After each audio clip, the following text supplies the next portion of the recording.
Come to me, all you who are weary and burdened, and I will give you rest. That is Matthew 11:28. And this morning, before anything else gets said, that verse belongs to you.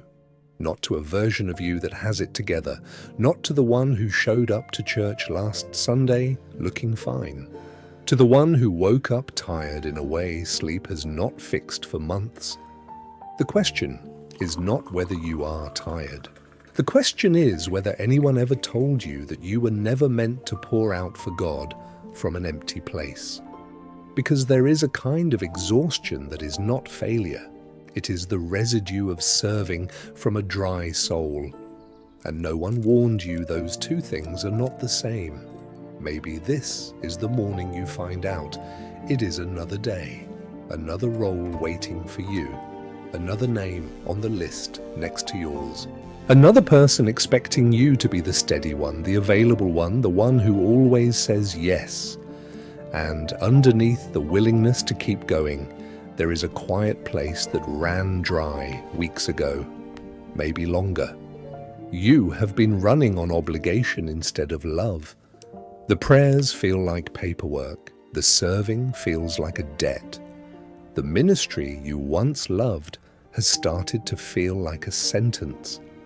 And the worst part is not the tiredness. The worst part is that you have started to believe the tiredness is proof you are not as faithful as everyone else, that the dry place is your fault, that the right amount of prayer would have kept the well full. None of that is true. The dry place happened because you kept giving out of what was not refilled. If any of that landed, type the city or the country you are praying from this morning into the comments. Not because we need to know, because there is something about knowing we are praying at the same time from different places that steadies a tired soul. We are gathering here together from wherever you are, and we are about to pray. We are going to slow down. We are going to come to Him first. Then we will figure out the rest of the day after. Matthew 11:28 and 29 say this, "Come to me, all you who are weary and burdened, and I will give you rest. Take my yoke upon you and learn from me, for I am gentle and humble in heart, and you will find rest for your souls. For my yoke is easy, and my burden is light." That is not a verse for later. That is not a verse for when you have it together. That is the verse for the morning you woke up, already tired of the role you have not even started yet.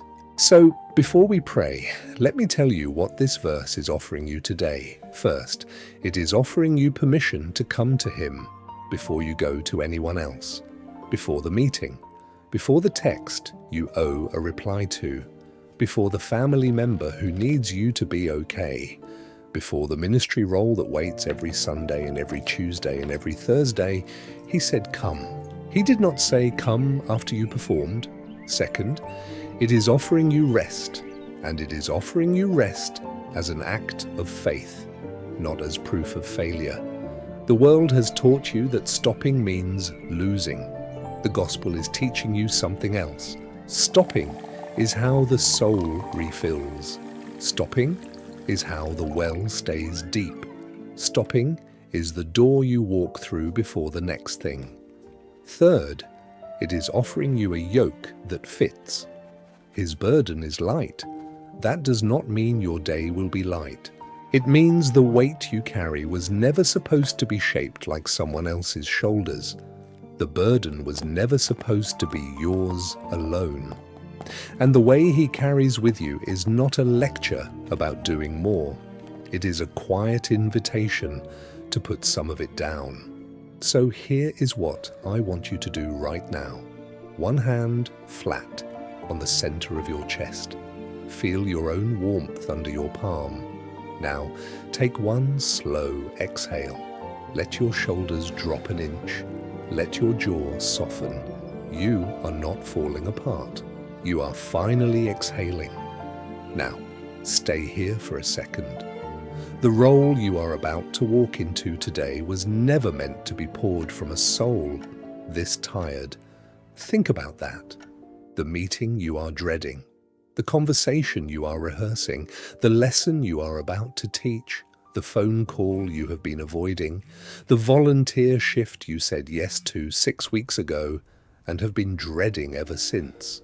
None of those were designed to be filled by you running on fumes. And the fact that you have been filling them anyway does not make you faithful. It makes you exhausted and faithful, and those are not the same thing.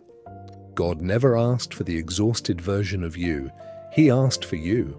Let me tell you about someone who got this. The prophet Elijah had just had the greatest spiritual victory of his life. Mount Carmel, fire from heaven, 400 prophets of Baal defeated, the whole nation watching. He had just prayed, and the answer had come. He was the man of the hour, and then Jezebel sent a message, one message, and Elijah ran. He was afraid, and he ran for his life. He traveled a day's journey into the desert. He left his servant behind. He sat down under a juniper tree, and he asked God to let him die. "Take my life," he said. "It is enough. I am no better than my ancestors. I am done." Read that again. The man who just moved heaven was asking to quit the next morning. The man who prayed down fire could not pray up the will to live.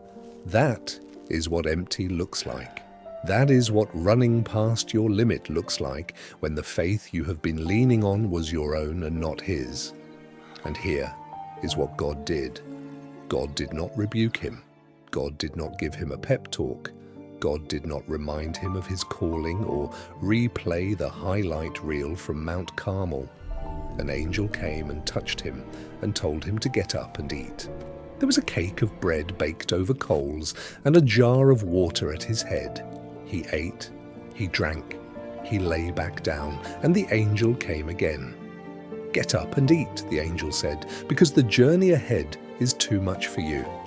So he ate again and drank again, and the food strengthened him, and he traveled 40 days and 40 nights until he reached Horeb, the mountain of God. There, in the cave, the Lord passed by. A great and powerful wind tore the mountains apart. An earthquake shook the rocks. A fire broke out, but the Lord was not in the wind. He was not in the earthquake. He was not in the fire. After the fire came a still small voice, and when Elijah heard it, he covered his face and stood at the mouth of the cave. Rest before revelation, food before fire, sleep before the assignment, bread before the still small voice. God's first answer to Elijah's burnout was a meal and a nap. Twice. And God's first answer to yours might look the same. A slower morning, a skipped task, a conversation you do not start, a role you put down for a season. He is not punishing you, he is feeding you. So here is the question I want to leave with you. Who first told you that stopping was the same as letting people down? Was it a parent who never rested? Was it a pastor who worked himself to the bone? Was it a version of faith you were handed before you ever read it for yourself? Whoever it was, they were wrong. And the verse from Matthew 11 is correcting them this morning. Come to him, he will give you rest. He will. He already has. Now we are going to pray. You do not have to say this out loud. You do not have to close your eyes. If that does not help you, just let the words carry what your own words cannot. Father, you rested on the seventh day. Before you asked anything of us, you set the pattern. You rested. You did not apologize for it. You did not rush through it. You made it holy. So I come to you this morning, and I bless you for that. You are not a God who keeps score. You are a God who breathes. You spoke the world into being, and you looked at it and called it good. And then you sat down. That is who I am talking to. Not a taskmaster, a father, I release to you now the belief that stopping means letting people down. I have carried that lie for so long it has felt like wisdom. It is not wisdom. It is a leash. I release the identity I built around being needed. I release the version of me that only feels safe when I am useful. I release the difference I have confused between obedience and performing past empty. Obedience trusts you. Performing past empty trusts me. And I am not strong enough to trust me for another day, so I lay it down. Open hands. Whatever happens next in this day, I am not carrying it alone. You are welcome in it. The tired parts and the able parts. You are welcome in all of it. Lord, I confess to you that I have been serving from guilt. I have been showing up from obligation. I have been answering the call because I was afraid of what would happen if I did not. And somewhere along the way, I started resenting the very ministry I once loved. The teaching, the serving, the praying for others, the showing up. I resented it because I was doing it dry. I measured my worth by what I produced for you. I forgot that you wanted me before you wanted my output. I confess that I have even performed in prayer.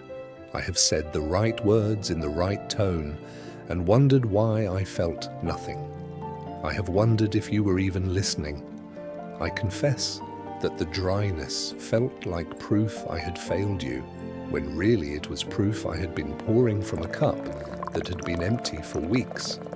I ask you now for wisdom for one specific decision I'm facing today. You know which one. Give me clarity, not cleverness. Give me peace about the choice that honors you. I ask for protection today over my mind, over my mouth, over my heart. Keep me from hardening in any of the three places. And give me your presence in the ordinary moments, the commute, the meeting, the conversation I am dreading, the unnoticed task no one thanks me for. Be there, quietly, be there. And I receive right now your forgiveness, not because I feel forgiven, not because the weight has lifted yet, because you said it and I am choosing to take you at your word. You said I am clean, so I am clean. So today I declare this over myself. I am not what I produce for the kingdom. I am loved before I am useful. My rest is not a betrayal of my calling. My rest is part of my calling. My still moments are not wasted minutes. They are the soil the next season grows from. Zephaniah 3:17 in the NLT says this: with his love, he will calm all your fears, not calm your circumstances, not fix your schedule, quiet you. With his love, today, Lord, you first, then the role, then the people, you first. Thank you for the quiet permission to just be still this morning. Thank you for the warmth of the mug in my hand. Thank you for the light coming through the window in a way I almost missed. Thank you for the breath that kept going without me asking it to. Thank you that I woke up at all. And here is what I want to remember: the exhale after holding too long. The chest was always going to let go. It was always going to release. This is just earlier permission. You gave it sooner because you saw what I was carrying. The holding was never the faithfulness. The letting go is. And so I trust you with the rest of the day, whatever it holds, whoever it includes, the dry places and the meeting rooms and the unread messages and the appointments I've been avoiding. I trust you with all of it. If this prayer met you somewhere real this morning, drop a prayer request in the comments, or share this video with the one person who came to mind while you were listening. You know who they are. They are tired too. Now, I want to speak this over you, Isaiah 43:1 and 2, the NIV. Do not fear, for I have redeemed you. I have called you by name. You are mine. When you pass through the waters, I will be with you. When you pass through the rivers, they will not sweep over you. You are redeemed. You are named. You are his. The waters ahead are not ahead of you alone. He is in them. He has always been in them. So go now into whatever is waiting for you today, knowing that you came to him first. And the role you go back to is not the same role anymore, because you showed up to it from a different place. You are not what you produce. You are what he loves. And that is more than enough to start the day with. Amen.